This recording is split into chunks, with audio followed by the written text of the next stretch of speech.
Naiyak po ang aktres na si Camille Prats sa inialay na necrological mass sa huling gabi ng burol ng kanyang namayapang mister. Muling binalikan ng mga kaanak at kaibigan ang mga alaala ni Anthony Linsangan.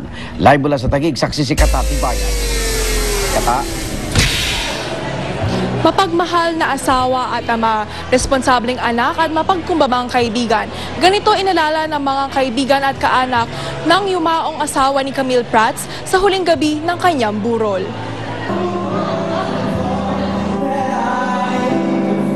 Napuno ng awitan ang necrological mass para kay Anthony. Kabilang sa mga nag-alay ng tinig ang kaibigan ng mag-asawa na sina Isabel Ledesma, Denise Laurel, Chris Lawrence at Gian Magdangal. Maagamang binawian ng buhay sa edad na 31 dahil sa nasopharyngeal cancer. Hindi raw basta malilimot ang tulad ni Anthony. Ang may bahay niyang si Camille at ang kanyang ama, sinisikap magpakatatag sa gitna ng labis na pangungulila. He once told me, "Mahal kita, hindi dahil artista ka. Mahal kita dahil sa kung sino ka bilang isang tao sa likod ng camera." And that was one of the best things that he ever said to me. That sealed the deal and I knew I had to marry him. Alam niyo, ito pala ang pinakamahirap na mararanasan ng isang magulang. Maro na anak mo, nang ibig ka ng anak mo. Sa gitna ng kalungkutan, binalikan ng ilang kaibigan ang magagandang alaalang iniwan ni Anthony. Yung grupo na binuo ni Ans, compared with other groups, as we age, as we matured, hindi lang siya napunta sa puro kotse. Naging parang brotherhood siya, naging samahan, barkadahan. Best, kung mag-exit man ako dito sa mundong to, gusto ko peaceful. Maayos lahat. Kita niyo naman po yung kaibigan ko. Hanggang sa uli, gwapong-gwapo pa rin.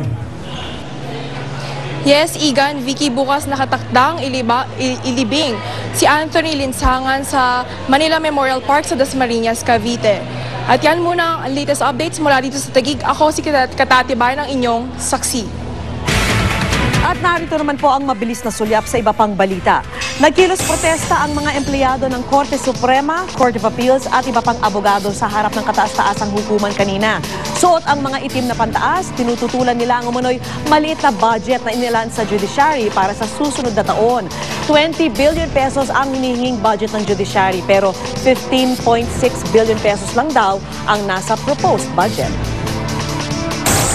4 na trabahador naman ang sugatan ng bumigay ang ika-4 na palapag ng Car Park Building ng ginagawang mall ng SM sa General Santos City. Itinigil ang paggawa sa gusali habang iniimbestigahan ng City Engineer's Office ang insidente. Ayon sa kontraktor na Monolith Construction and Development Corporation, sasagutin nila ang gastusin sa ospital ng 4 na trabahador.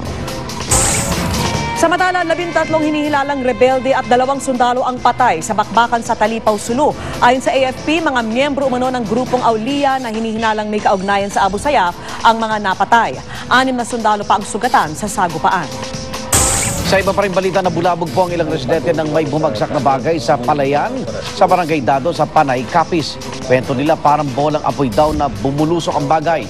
Bay natagpo ang aluminum na tubo, kwerdas at mga tali sa pinagbagsakan.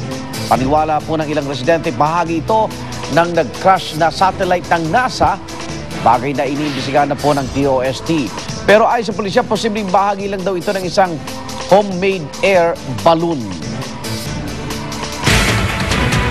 Tradisyonal na bullfighting isinagawa sa uling pagkakataon sa rehiyon ng Catalonia sa Espanya. At buwaya sa Australia, nagkulay orange ang balat. Saksen po ang mga balita mula sa iba't ibang panig ng mundo sa report na ito.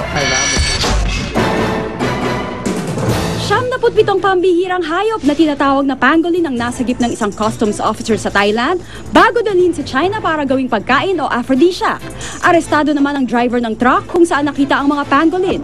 Galing Indonesia ang mga pangolin na kilala sa matitigas na kaliskis at sa paggulong hanggang maging hugis bola kung tulog o kung may banta ng panganib.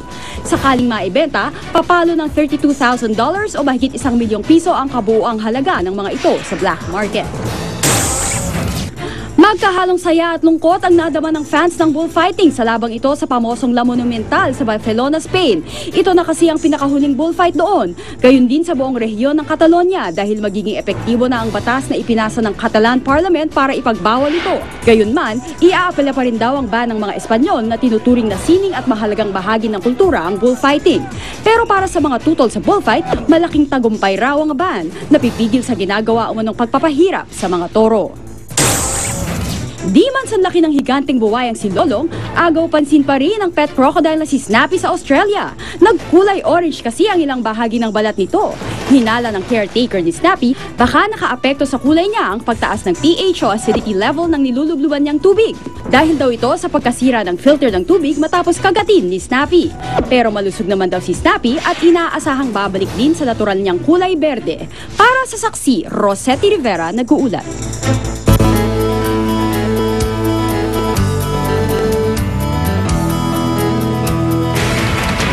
Gayong may bagyo na naman, mahalaga pong alamin natin ang mga numero ng mga ahensya ng gobyerno para sa anumang emergency. Para po sa taya ng panahon, maaring tumawag sa Pag-asa sa 443-8526. Para naman sa mga pinakasariwang disaster situation, maaring tumawag sa National Disaster Risk Reduction and Management Council sa 911-1406, 912-2665 at 912-5668. Sa mga emergency situation naman, tandaan ang mga sumusunod na hotline. PNP 117, Coast Guard 527-6136, MMDA 136 o sa 882-4151 at ang Red Cross 143 o 527-0000. Sa problema naman sa kuryente, tumawag po sa mga hotline ng Meralco 16211. Sa tubig, tumawag po sa Maynilad 1626 at Manila Water 1627. Dahil tuwing panahon ng tag-ulan, iba na ang laging handa. Magplano, magsiguro at makibalita para I am ready. Kung nasa ng balita, ikaw tangdigan ng katotohanan, magkasama sa pagbabalitang walang kinikilingan. Walang pinoprotektahan, walang kasinungalingan, serbisyong totoo pa lamang. Ako po si Victor Morales. Ako naman, Arnold Gravio. Susunod na ang Eyewitness. Hanggang bukas, sama-sama tayong magiging saksi.